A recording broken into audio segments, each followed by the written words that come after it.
বান্ধবের সফলতা দেখে যদি আপনার ভেতর আনন্দ কাজ না করি দুঃখ হয়, তাহলে আপনি ধরে নিতে পারেন যে আপনি একটা ছোট লোক। আপনি শুধু ছোট লোক না, আপনি একটা জাত ছোট লোক। কারণ আমগো আশপাশে এমন কিছু মানুষ রূপী গিরগিটি আছে যাদেরকে দেখলে স্বয়ং গিরগিটি অক্কা পাইব। কারণ ওই মানুষরা আপনার সফলতায় খুশি হয় না, ওরা আপনার সফলতায় ব্যতীত হয়।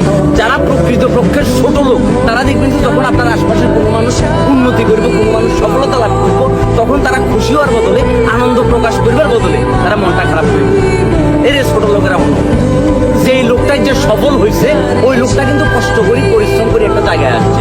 তুমি যদি ভালো মানুষ হইতে, তোমার পারিবারিক শিক্ষা যদি ভালো হইতো, কিন্তু তুমি যেটা করতে সেটা হচ্ছে তাকে তুমি এপ্রিসিয়েট করতে, নীরব তুই কষ্ট করি আজকে এই জায়গায় এসছস, এটার জন্য তোর বাহবা, এটার জন্য তোর সাধুবাদ জানাই। এবং বন্ধু, তুই যে বাইকটা কিনছিস না, আমি কষ্ট করে 1 লিটার তেল তোরে কিনে দিলাম, এই 1 লিটার তেল দিয়ে তুই বাইকটা চালায় বহু দূরে চলে যাবি।